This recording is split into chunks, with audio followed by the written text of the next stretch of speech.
If you want to protest for visibility, awesome. You want to protest for solidarity, that's great. It works for that. You want to protest to articulate grievance, to give it words, invaluable from a resistance perspective. But is any of that sufficient to move you down the road? No.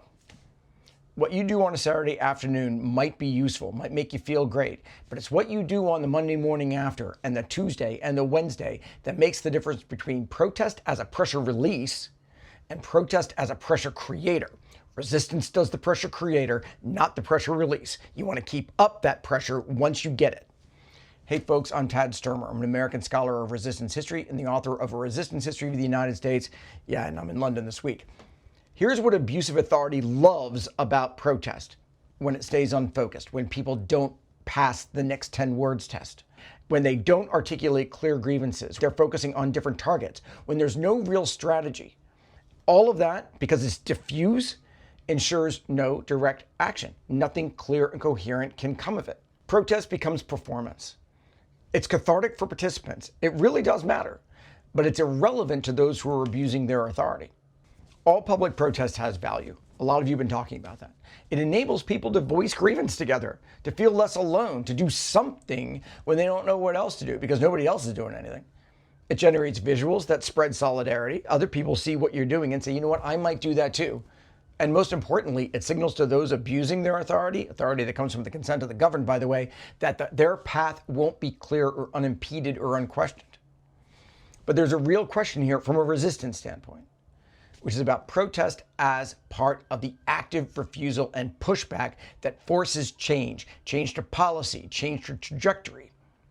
Not just addressing a particular grievance in the moment, but dismantling the systems that enable abuse to repeat. The Montgomery bus boycott, lunch counter sit-ins, Pettus Bridge, March on Washington, you might think about those as individual protests that resulted in change, but none of them were that. They were persistent, sustained, tactical as part of a resistance movement. They were all aimed at broader structural change, enforcing the 14th and 15th Amendments, which they eventually got through the Civil Rights and Voting Rights Acts. And so it worked. Not completely, but enough to change things for 50 years. That was protest as part of a resistance process. But now look at protests that weren't. Much more recent American resistance moments that didn't become movements. The Women's March, Occupy, even the massive BLM protests in 2020. Enormous turnouts, real rage, genuine grievance. Nobody can argue that. But ask yourself, what change followed? Some argy-bargy around reducing police budgets, and then it all comes back with a vengeance. Protest without the next step, without organization, without targeted pressure, without clear demands that force institutional adaptation, even transformation, just get obliterated.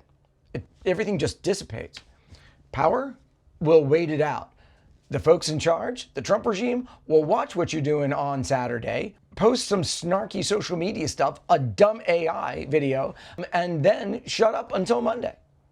But that's also what makes the No Kings moment potentially different, what it could be. The question isn't whether people showed up last Saturday. It's whether they've identified what comes this week, whether there is a clear target, whether there's a demand that, if met, actually changes the structure, whether the calls to action build something that persists when the crowd goes home, something like what Rachel is doing at America Demands. Because that's the pattern in American resistance history. The protests that changed things didn't end when people left the streets. They continued in organized form, built parallel power, and forced those in authority to choose between meaningful concession and escalating confrontation. Strategic provocation is really what we're after. Make them pay attention. So when you see No Kings protest, or any protest, ask, is this where it ends, or is this where it starts?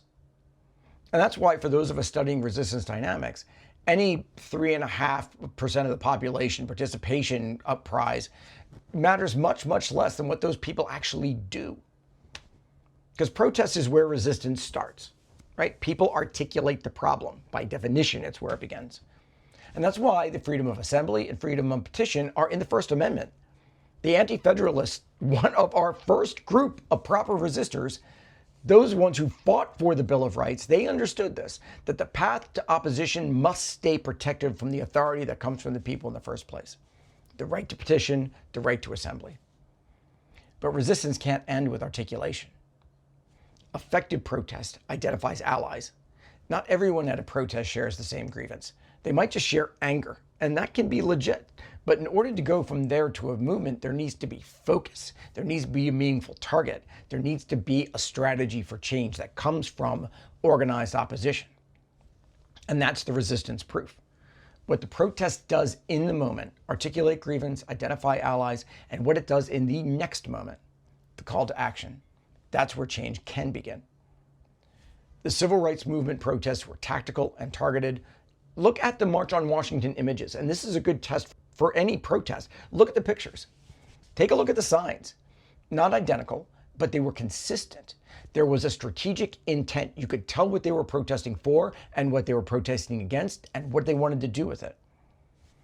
Gen Z protests globally right now are fascinating. Take a look at them. Same thing. They are tactical. There is a focus to them.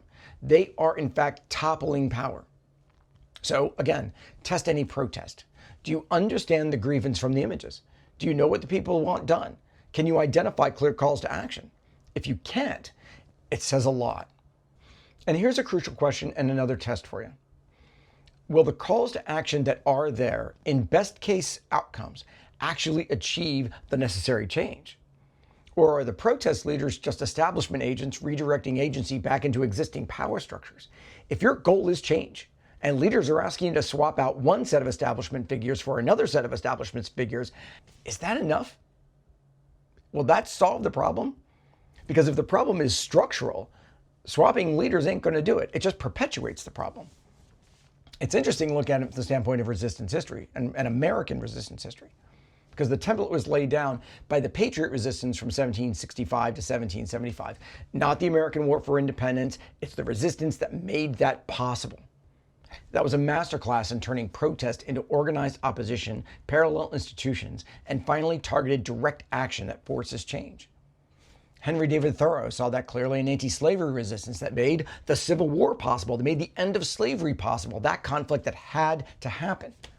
For decades, that protest movement had gotten hijacked by establishment voices arguing gradual reform, and that was acceptable to them, comfortable for their positions, while perpetuating horror for 4 million people, almost 20% of the population.